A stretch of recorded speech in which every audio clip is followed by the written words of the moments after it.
Hi everybody, welcome to the Houston Clutter Coaching Meetup group for September 2015. I'm Gayle Goddard, Clutter Fairy. Welcome, say hi everybody. Hi. See, I'm still talking to people. Today's topic is going to be exploring the boundaries between you and your stuff, clutter and self-image. And this is a topic that is a little so we're talking about sort of the image, the concept of your own self-image and how clutter impacts or reflects that. And so it's a little, instead of a practical topic today, it's more of an esoteric thinking kind of a topic. So I need to put my disclaimer in, which says I am not a psychologist.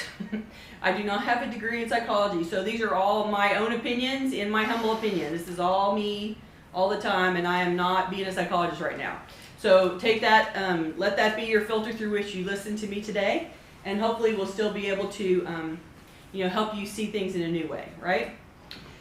So we each perceive ourselves as a certain kind of a person with certain personality traits, certain things that we like to project in the image of who we are. And as a result of that image, we gather stuff around us that reflects that, right? So if you think of yourself as hip and trendy, for instance, then you buy hip and trendy clothes and hip and trendy furniture, right? You hang hip and trendy art. If you think of yourself as a modern career girl with loves cats and angels, then the stuff that you collect in the house is going to reflect that. Now, granted, I'm being simplistic here, but you get the idea, right? What you feel about who you are is reflected in the things that you collect, right? Okay.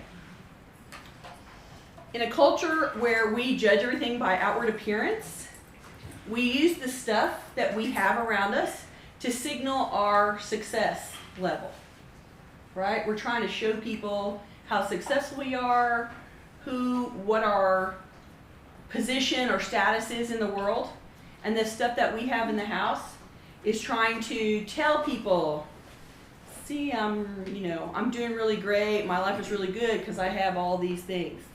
I have the car, I have the big house, I have the, fill in the blank, because the list is different for everybody, right? But those things that you keep, you're trying to portray in an outward way who you are and what your status is in the universe. That is one of the ways that stuff is reflecting your self-image, right? It's also part of why it feels weird when we decide to let go of it. You're giving away some of your self by giving away the stuff, right?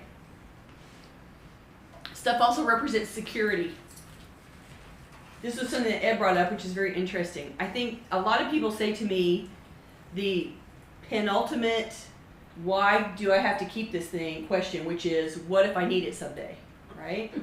So that's a reflection of having a whole lot of stuff makes me feel secure. It means that I have resources to use in the event of disaster, right?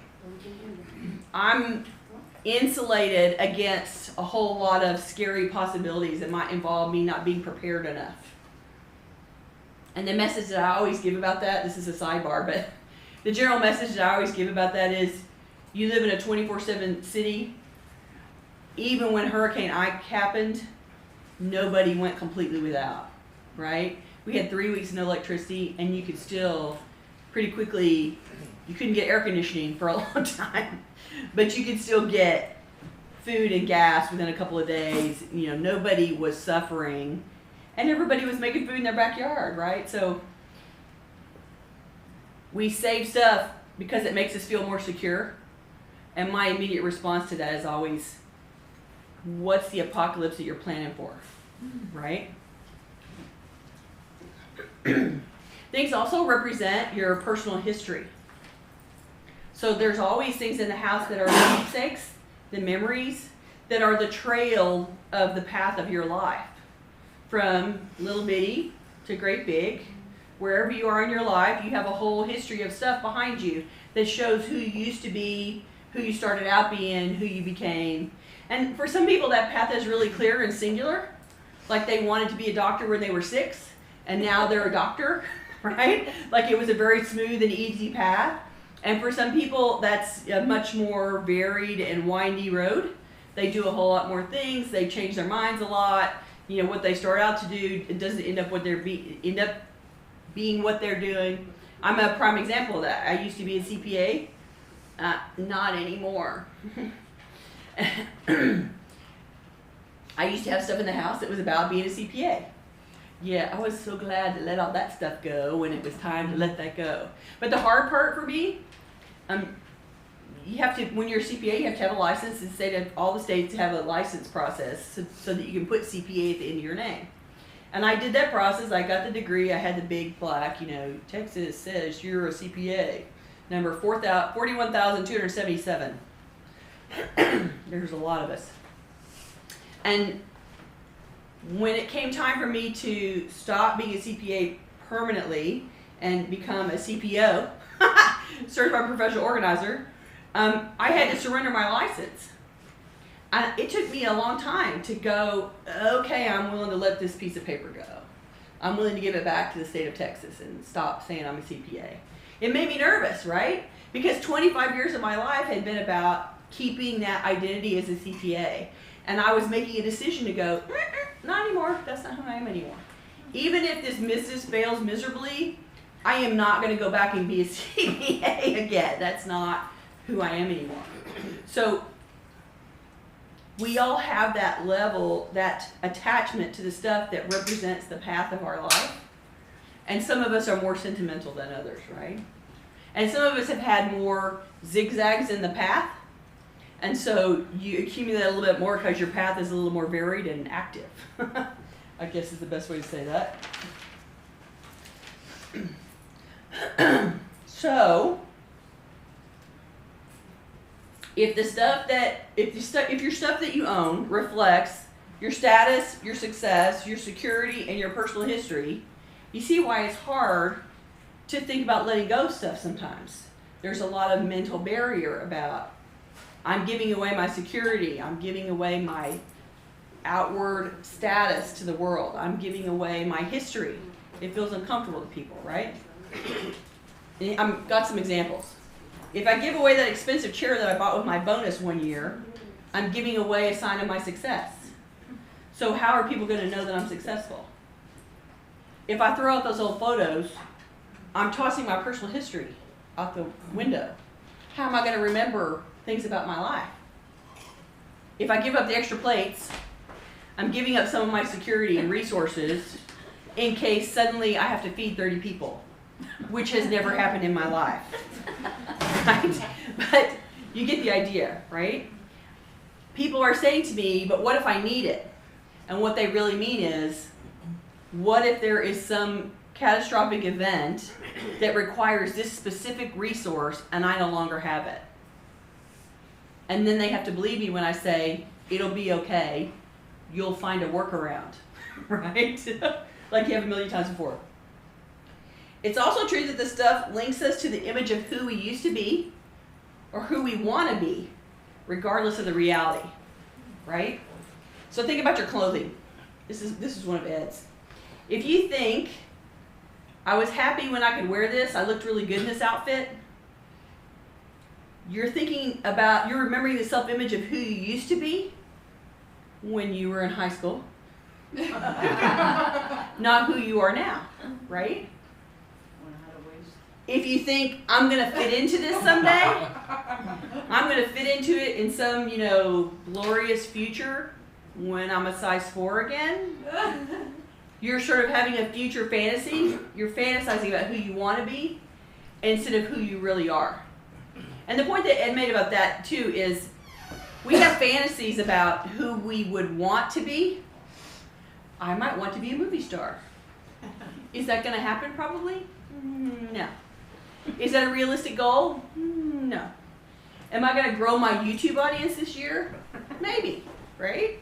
It's not going to make me a celebrity, but I'm going to have more stuff to look at online. Hi. The point is, sometimes we hold on to a fantasy of who we want to be, and we keep up against that fantasy instead of being realistic.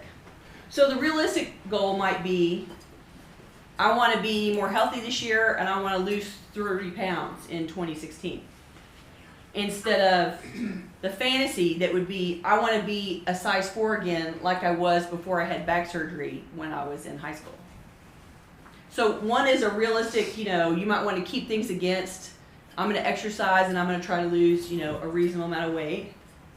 Or I'm going to become 6 sizes earlier than I ever had in my life. And I want to make sure I have clothes when that happens, right? You see the distinction here? So I do get pushback from clients a lot, where they're trying to sell me on why they need to keep something. And what they're selling me is the fantasy of what they wish they would someday be able to do, instead of what's sort of on the realistic horizon of where they're going. So if I was going to help you pick clothes, I would want to know what your realistic horizon is, not your future dream. Not to squash the future dream, but to help coach you about keeping in your life things that are going to be within your future goals, instead of that crazy dream way out there. Because if you can let go of some of the stuff that's not in the realm of possibility, you can sort of make some blank space for some cool things you haven't thought of yet to come in, right? Sometimes you just have to hang with the blank space against the fantasy someday.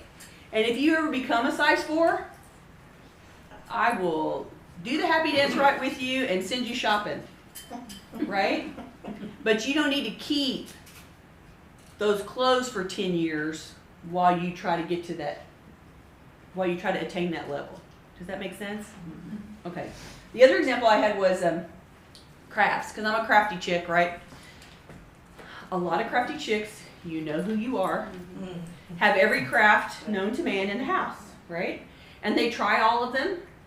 And there is a unique crafter out there who tries all of them and is really good at all of them and pings between them constantly. They go back and forth and they do 20 crafts and they do all of them sometime every year. Like they're constantly moving around. But that person is pretty unique. Most of us crafty people have a focus that's pretty narrow. And we work in that area and we occasionally try, ancillary crafts that are similar. And then we don't like them. And we go back to the original craft. Or we take up knitting and crochet and we try tatting. And so you add some sort of similar stuff, right?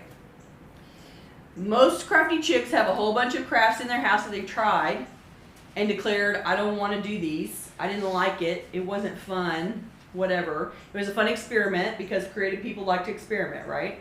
It was a fun experiment, but I'm not going to do it again. But I still have all this knitting stuff that I kept. When you know you're not going back to the knitting ever again, right?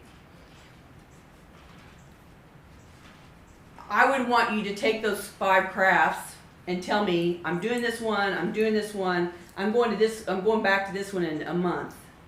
I haven't done this for 5 years, I haven't done that for 10 years. Perhaps we can let those go. And if I ever want to circle back to that stuff a decade from now, I can go buy some new supplies, right?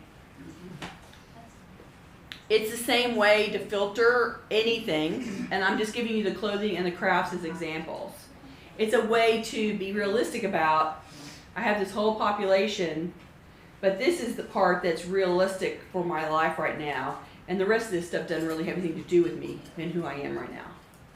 I can let that part go, I can keep this part, and then I have all this blank space that some future me can fill up with stuff, right? You can start collecting the next craft when you get inspired, and you'll have room for it. Okay.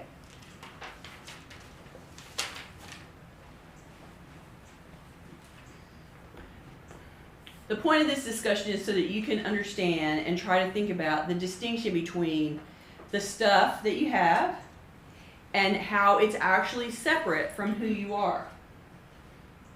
Yes, it reflects who you are, and it might reflect who you were, and it might reflect who you want to be. But you don't have to live with all of the stuff that reflects who you are. Because even if you own nothing, if the house burns down, if it flows away in a flood, who you are and who you want people to know, what you want people to know about you is still you, even if you own nothing, right? The things that you value about yourself, don't require the accoutrement to prove it to people, right? Okay. The moral of the story, make this stuff reflect a realistic vision of who you are, and take all the fantasy versions of who you are out, and maybe thin down the, who you used to be. If it's not who you are anymore, maybe you can keep the representative sample. Y'all have heard me say that a million times before, right?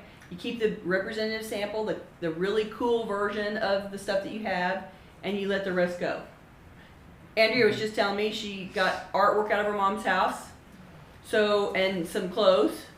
She kept the artwork and she let the clothes go. She had to take a picture first, but she took a picture of the clothes and then she let them go, right? So she kept the part that was important, her own artwork. That was a cool thing to keep. She's an artist, that's her thing. So she kept the artwork and she let the clothes go. And that was a good filter. Something was coming from your mom's house, but you chose to take the stuff that was really meaningful to you and really represented who you still are, right? Yes, okay, that's a good point. Okay, that's what I'm trying to say about this. And so I want to try to have conversation with you guys about thinking about your self-image and the stuff in your house and how it reflects who you are. And let's talk about that a little bit today. I'll give you a moment. Yes, ma'am. Have you ever heard the term sunk cost syndrome? Yeah, explain. Yeah, sunk cost means I already paid for it, so I have to use it. Or else I made a foolish choice by buying it. Right? She is absolutely describing, I've made a buying mistake and I don't want to admit it. But we do that all the time, right? We do it all the time. Sometimes it's a big number, sometimes it's a little number. Generally, you're like, why are you laughing? What was your buying mistake? I'm not at liberty to disclose the buying mistake that was mentioned. It was cheap hair ties. I got the first one and it tore. Oh, see? Apparently you get what you pay for in hair ties. Exactly, in hair ties, exactly. Yes, ma'am. I have a lot of hobbies. So I have a saddle, water ski, boat, 3 boats, bicycles. That is a lot of hobbies. A lot of hobbies. That's not everything. Do you like to do all those hobbies? Not right now. Okay. Do you have some idea that you're going to do them in the near future? Oh, I don't think I'm going to water ski again. Okay. So that's a good way to filter, right? Like you maybe want to keep the boat, but water skiing seems like a bad idea at your age. Like I wouldn't get on water skis right now. I'm thinking that would be scary and dangerous. Right? It was. Right? I hurt myself. Water skiing is a young person's game, right? Okay. I don't want to be 60 miles an hour behind a boat on water. No. That's not a good idea. So those hobbies are all part of things you used to do. And surprise, surprise, we get older and we can't do all the same things anymore. It's time to retire the water skis, right? I'd like to sell these things. The biggest boat I'd like to sell. Right. I don't know how to do that.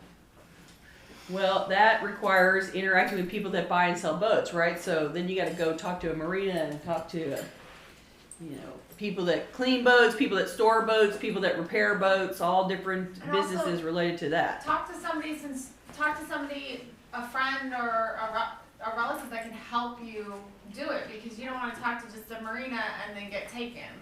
You want to sell it to make the best profit for yourself too. So you need to find somebody to help you so that you don't sell it at a loss. Or you could Google it. Yeah. You You need to do the research. first. Do the research to know how much it's worth. Oh, sure. And things like that. So because you don't want to sell it I like for that land or idea. cost.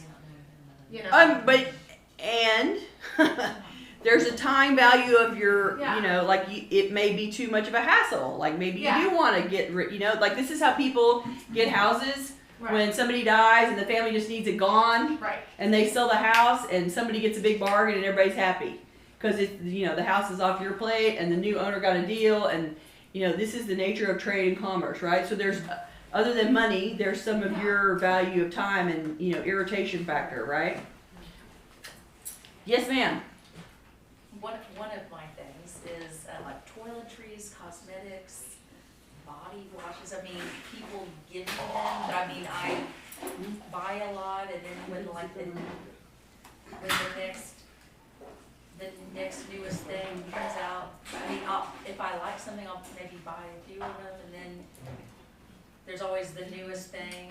Well, yeah, because if they rest on their laurels and keep the products the same, they stop selling you stuff, right?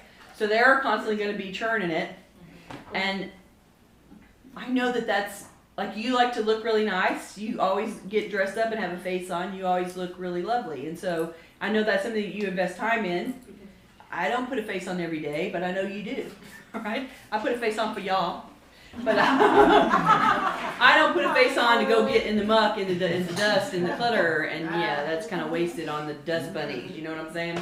So, but you like to look nice, so you're at least using the stuff. I don't Some know of if it. I'll ever be able to get Use through all the of stuff it. I have. Right. Just And so the then quantity. there becomes that you have to sort of figure out how much you use. And if you like to be able to buy the newest and greatest, and you're going to stop using the old stuff to use the new stuff, then you have to create a retirement system for the collections of stuff that you keep, right? If you know when the fall colors come out, screw the summer colors, I'm not using those next summer, goodbye. You're done. Then package, and pass them off to somebody that wants them. Because you're going to do a whole nother round of color. And for the stuff that you haven't used, that you're like, I need to get rid of this, because I went through that. I did a over 1,000-mile move. I'm from out of state, and I moved down here 4 years ago. And I was like, oh my gosh, where did all this Bath and Body Works stuff that people gave me come from? Like, It's an easy girl gift. Yes. Yeah. It's tremendous. It was stashed in the kitchen. It was stashed in the bathroom, and I went from a 1,200 square foot apartment to 600 square foot. So Right, I so you had to get rid of a lot. 50%. I found a women's shelter. So I was like, okay, I'm getting rid of like all this cool stuff, but I found women that would like it. So, you know, I you're mean, I like, do donate things, and I so- do that on a regular basis, but but I just- still kind of like the old stuff. But if you have stuff that you haven't used and you're like, okay, I want to do just a massive clean out, be like, okay, these women are really, you know it's going to a really good cause at a women's shelter. Well, and I think that what you're saying is you donate it, but you are not donating at the same rate that you're acquiring. That Right. and yeah, it's still hard for me to kind of let things go, even though I know it's going to a good cause. Right? Just because, maybe the money I put into it, or I still like it, it still has some good use, but maybe I like some things better, so Right. it's still. So the issue with that logic that you just repeated right there is that it's an ever expanding collection, right? Like you're pulling a little bit off, and you still like 2/3 of it, and you're adding another half. Right. So it's just going to keep getting bigger, and eventually you can't possibly use it all. I know this is a recurring theme for you. It's hard for you to let go of stuff that you think still is great, but you always want to add the new stuff, right? And so having a way to filter, maybe you keep some, maybe you have to do the representative sample. I'm keeping 2, I bought 12 things for summer. I'm keeping 2 of them and I'm going to let the rest go. Because I just bought 12 things for fall. And then you're going to keep 2 for the fall and get rid of the rest because you just got spring. You know what I'm saying? Even that is going to creep your population, and maybe it won't creep it as fast. Yeah. And then at some point, if you're adding faster than you're subtracting, then eventually you reach capacity, right? The bathroom is full, the drawer is full, your purse is full, the overnight bag is full, whatever, fill in the blank, right? And you're drowning in cosmetics. So then you have to do sort of the great and powerful toss, like she was describing. You have to do the super purge.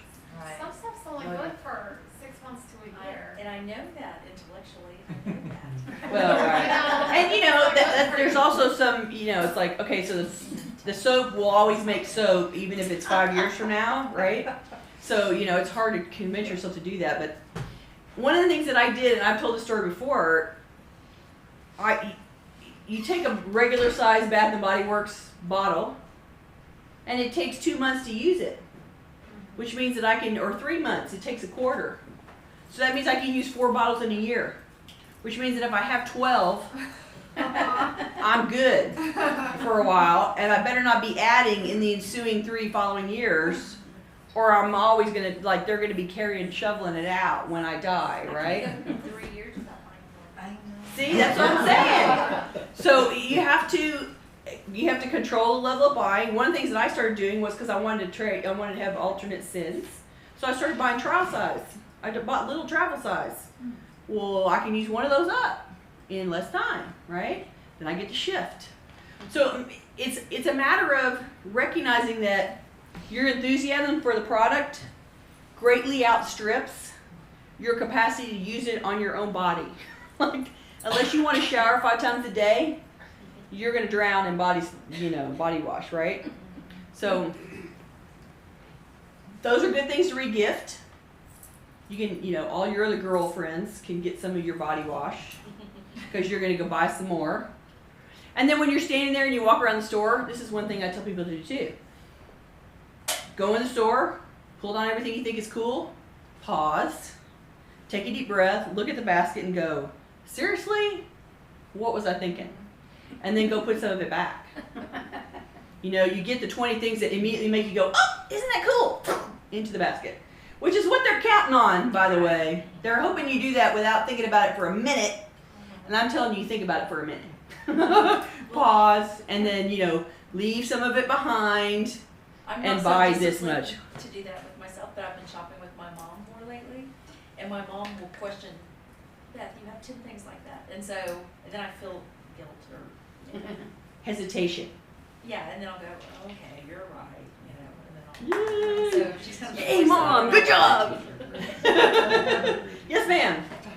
Not unlike her and her mom, I've noticed with my boyfriend and I, if we'll be at the store and I'm like, do you love it? Do you love it? Do you really love it? And I think I picked it up in one of our sessions here.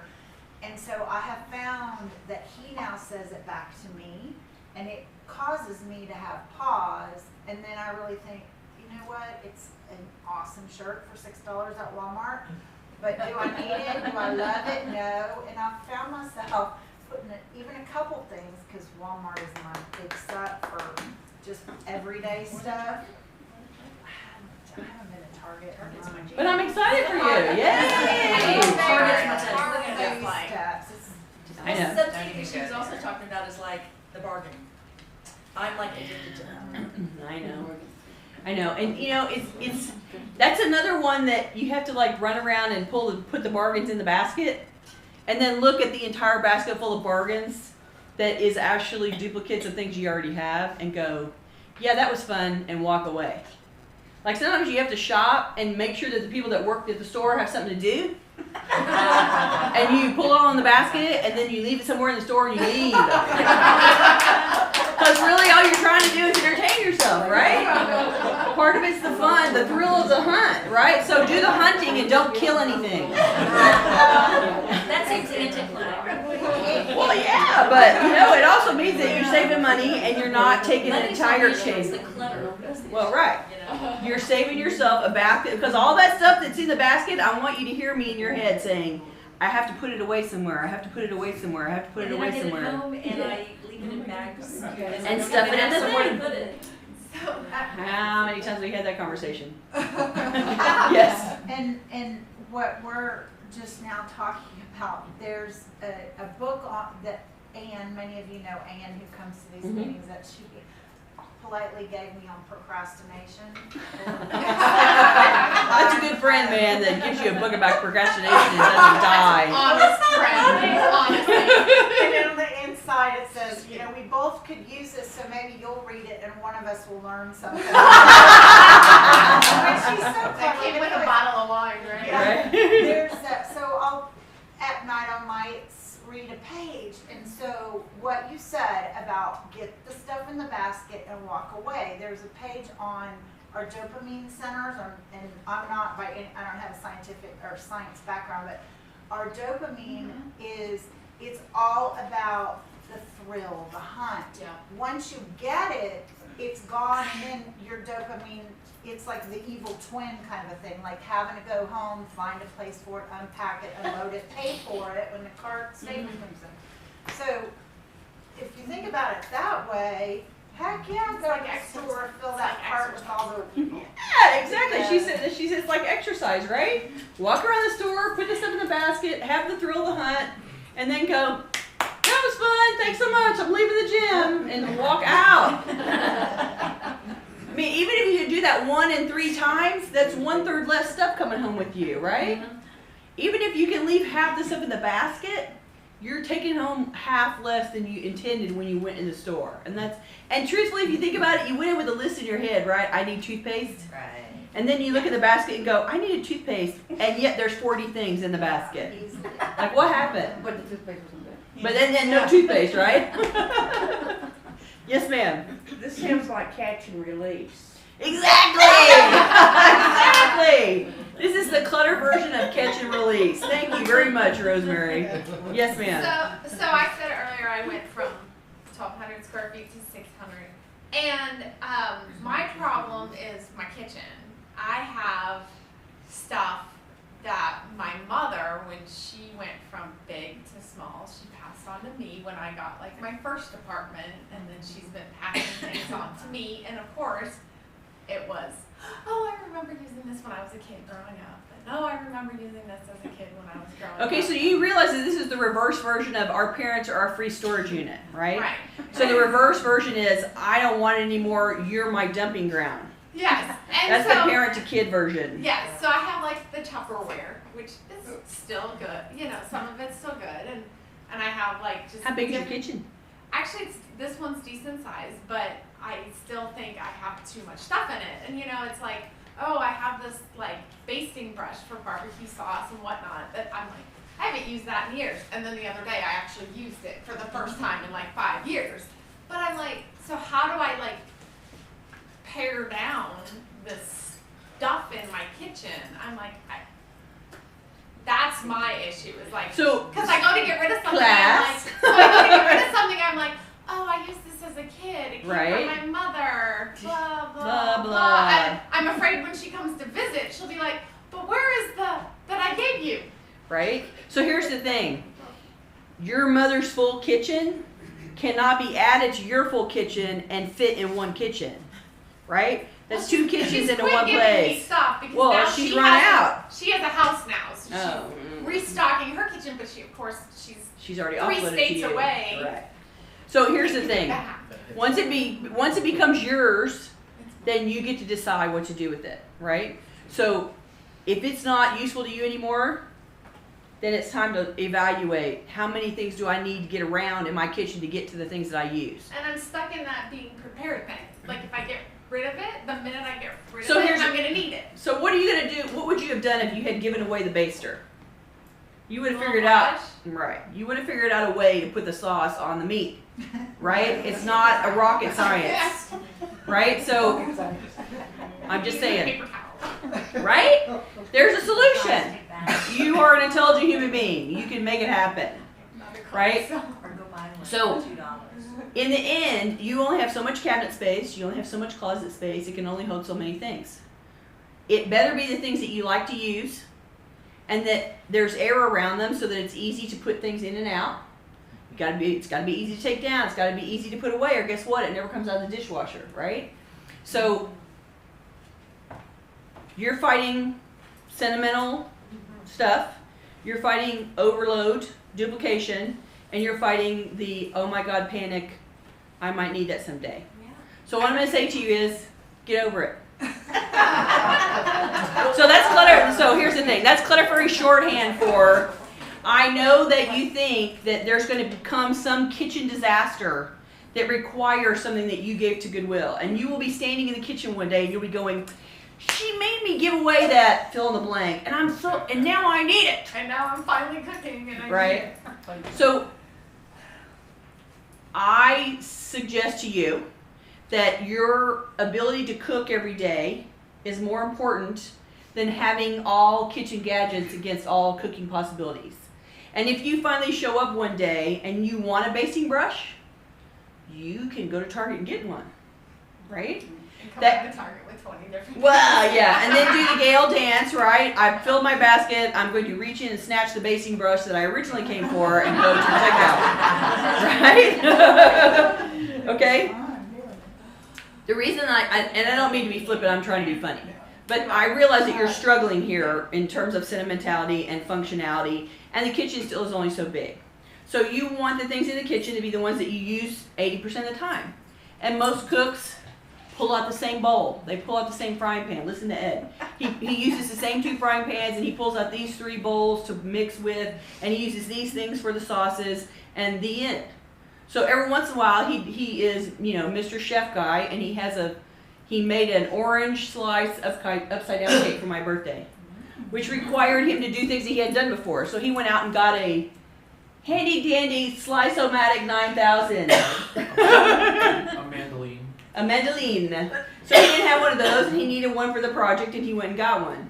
And someday, I bet that thing, the thrill will be gone, and it'll go away. And, you know, right now, it's making everything in their house is Everything being is sliced and diced, julienne. Because it's a new hot appliance. And the bread maker is, you know, gathering dust, right? So... No, the bread maker's waiting for cooler weather. Oh, okay. The bread maker's We'll be on back. summer hiatus. Right? My point is, you can make most of your life happen in the kitchen with 25% of what's in there, right? And if you want to get to that 25% of stuff 80% or 90% of the time, there better be room for it and air around it, and it better be easy in and out.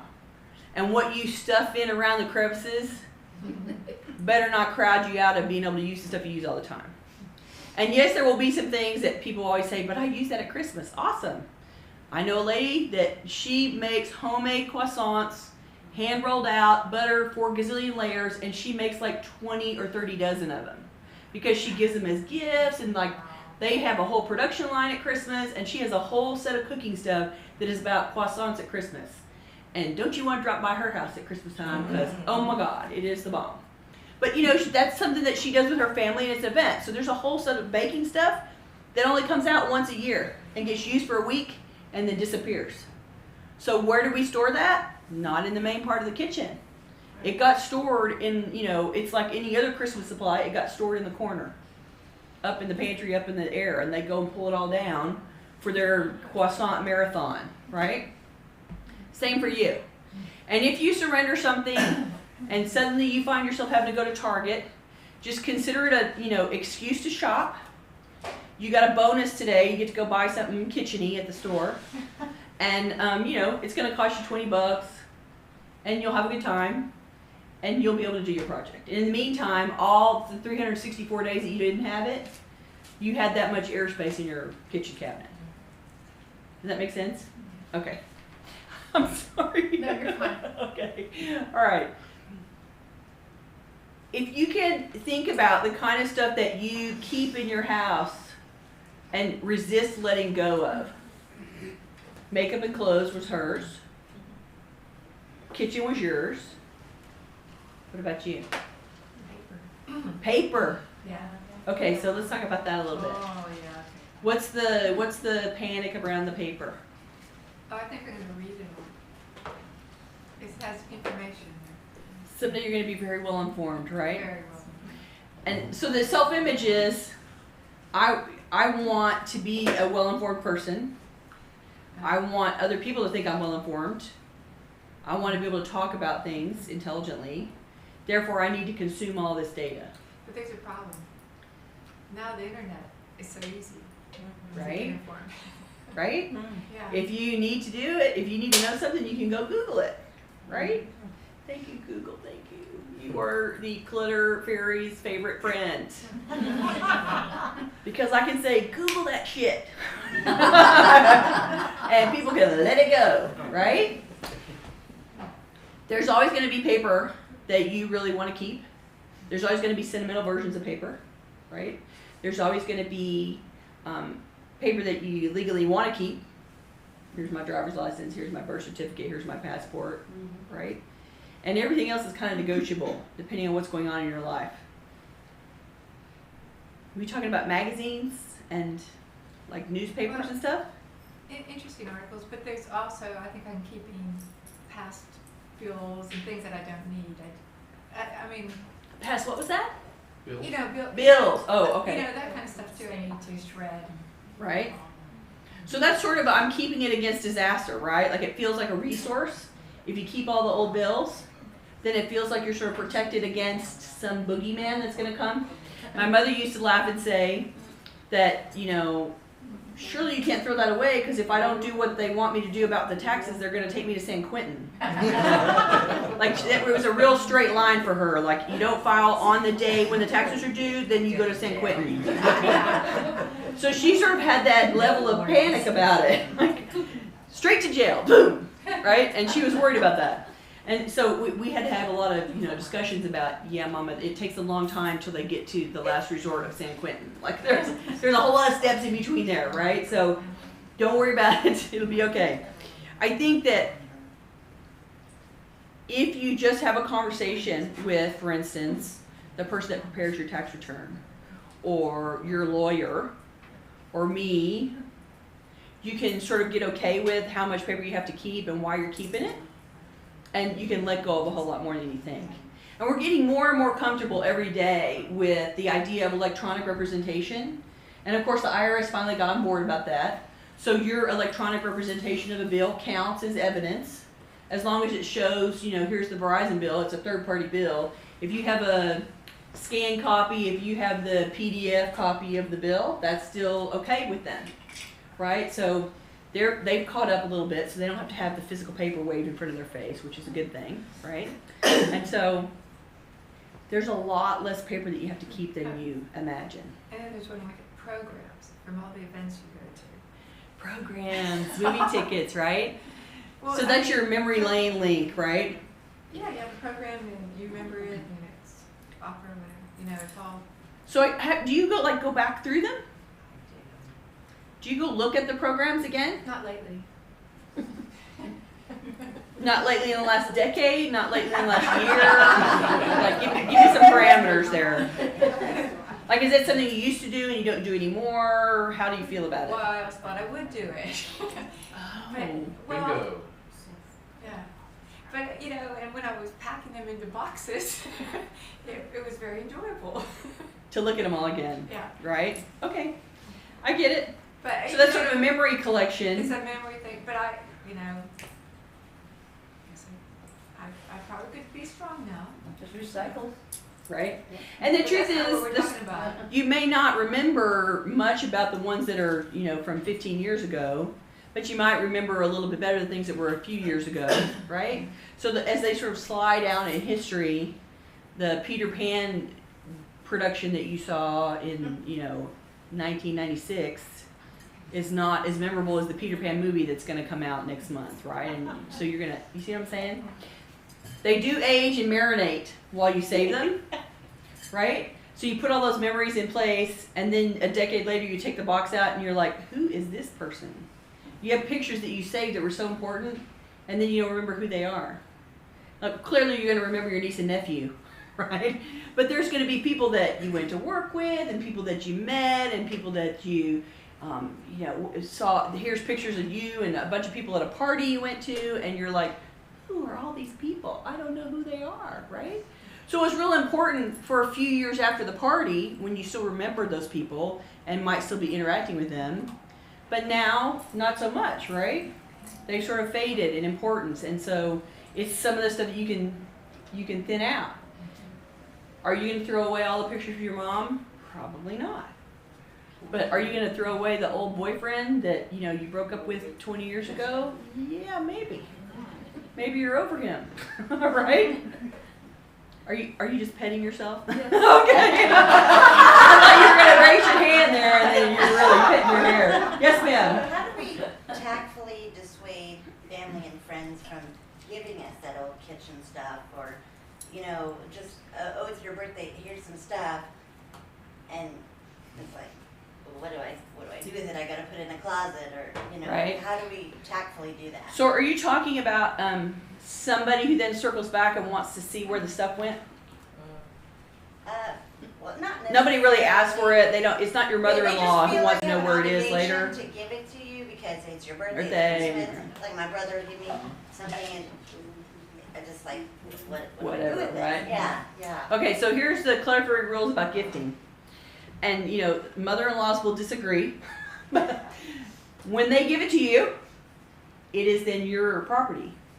Despite the fact that sometimes people spend the money and give it to you, and then they want you to prove that you deserve that you got it, which is a whole nother problem that's not part of the gift giving rules. But if you receive it, it then becomes yours, and your obligation is to say, thank you so much for thinking of me. It was so kind of you to remember my birthday. That makes me feel so special, right? Like your obligation is to thank you and to be appreciative of the effort that they made to give you whatever the gift was. And then the door closes, and they go home, and then you go, what am I going to do with this, right? You have now received your gift, and you have properly thanked the person, and if it's a fail, out it goes, right? Maybe you want to re-gift it. Maybe you want to donate it. Maybe you need to throw it out because your brother doesn't have good judgment. I mean, you never know. And the truth is, the people that are in your life give you gifts forever. Your parents, your siblings, your kids, your neighbors, the people that you go to church with for 20 years, right? These people that you know and that are your family and friends will have many opportunities to gift you, right? So if this year is a fail, maybe next year will be better. But there's going to be another choice. They're going to be back for your birthday. They're going to be back for Christmas. Your husband's going to be back for Valentine's and for your anniversary and your birthday and Christmas and, So there's going to be a whole lot of opportunities for them to attempt to give you a gift that makes you super happy. And your obligation is to be grateful and thank you and to politely and kindly, not in front of their face, rehome it in whatever way makes you happy if it's not something that makes you happy, right? It's a hard one. And there are people who have, like the mother-in-law gives the gift to the husband and wife and then expects to see it on the wall. And so, yeah, you kind of hang that one until she gets over it. But there's going to be other gifts that you gift that you can, the patrol for the gift will not be happening all the time, and you'll be able to say thank you and let it go. It is a problem for people to feel like somebody that's important to me gave me a gift and made an effort, and you don't want to be knee-jerky about it and go, what were you thinking? This is ridiculous. You could also bad gift karma when you react like that. If it's a chronic problem, you could buy a fictional beach house, and all that stuff could be stored at the fictional beach house. I like it. That'll go great in the beach house. We took that down to the beach. Right? It's at the beach. Exactly. Well, Yes, ma'am. And to echo that, I think if it were like a brother, for example, maybe then going forward you kind of guide them to something that you might like or want or Yes. put that out there, so maybe it's more of a win-win than a waste of money. I mean, if it's somebody in your life that is going to be gifting you on We do that in our family at Christmas time. Like, we're all grown-ups, right? I'm not, 15 anymore. More's the pity. And we all publish gift lists. Like, everybody wants my list of things that I want to receive this year. Because then they can look at the list of 20 things and they can buy 3 of them according to their budget and their access. And I end up with something that I wanted, that I preferred. Because nobody wants to give a gift that you don't like. And a lot of times they're really happy when you make a suggestion. Honey, what I really want is a diamond ring. Well, we can't afford that. Okay. So also on the list are these 5 other things in descending order of expense, right? You pick along the list. So the little kid version of that was, here's the catalog, circle what you want. Yeah, not a good idea for little kids because they will circle it all. And then the grandparents will go buy it all. Yes. And I have cleaned out the house where that happened. Like, they would hand the Target and the Walmart and the JCPenney and the Toys R Us catalogs to the little kid, who would then circle about 1/3 of the contents of all of them, and then the grandmother would go buy it all. And then the parents were surprised when it all showed up at Christmas. Like, yeah, you kind of set that up. Okay, what time are we on? 5 minutes. Okay, cool. Who else is thinking about their stuff and about how it reflects their life? Okay. Just a comment on the catalogs. Of course, when I was a kid, I would not have been happy with this if someone said this to me. But here's a catalog. Circle 5 things that you want, or create limits. Create a I think limit. If there had been some limits for me or my family about certain things, I might not have this clutter problem today. I'm just saying. Well, and we did sort of grow up in the age of, post-war, everybody has middle class access to a whole bunch of stuff. We've grown up in the era of things and owning things and as many things as possible. It's easy, it's cheap, we've got easy access, and and the result is professional organizers as a profession and storage units as a profession, right? As an industry. Trying to get back to what is really quality to me and not quantity. My niece is young. She's, 13. So she's still counting gifts at Christmas. Like she wants the number to be bigger than it was last year. Yeah, your gifts are getting too expensive, sister. No. You don't want the things that little 6-year-olds want. Now you want things that teenagers want, and they cost more. So you're not going to get 51 really expensive things. You're going to get 10, right? But there's a shift that you have to make as a person from being a little kid who wants to count the gifts to somebody that wants to add a quality of stuff from their family and doesn't need 1,000 of them. You just need, I want to make that exchange with you. I love you and you're my family and I want to give you something and here it is, right? It's a shift. And that's how the gift lists were born in our family, because we wanted to stop just randomly buying crap and shoving it under the tree. We wanted it to be useful. And Mother and I used to do shopping like during the year. We would shop around and she would take things and say, okay, you're going to get that at Christmas. And it would go in her closet and it would come out and get in a box and I would open up and go, oh, look, we bought that 6 months ago. That's so cool. Right? Then it fit. Then and I would have forgotten about it. But then it fit. Or it was a smell that I liked. Or, it was like it suited me. And so it worked for me. All right, so, yes, go ahead. I'm just envious of these people that can move into these tiny houses. Oh, the little, the 250 square feet things? Yeah, 250, 300 square feet that they can take all their stuff and just tear wheels, down. right? And be like I know, it's a little shocking, isn't it? I'm very, I look at my house and I'm like, how do they do it? Why can't I, get rid of, they get rid of so much. Well, so if you're living in 600 square feet, you're already in that's a tiny place, right? Yeah, and I feel so cramped in there. Well, and so in order to have air in a 650 square foot house, you have to you have to pare down quantity, right? It has to get thinner. It's a good place to practice, right? You have some box parameters, the house isn't growing, right? I have oversized furniture. Right? Oh yeah, trade out time. Yeah. See, now you got to sell your furniture and get something small. Okay.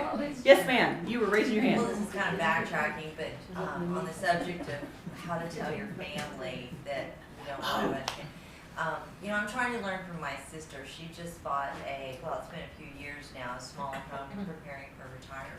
Right. And she just said, because I love to give gifts. I'll don't get one gift, get a basket and get it, because I love her so much. And the more I put in the basket, each one the more love you're the sending. more I love her, right? Okay, she's not feeling the love.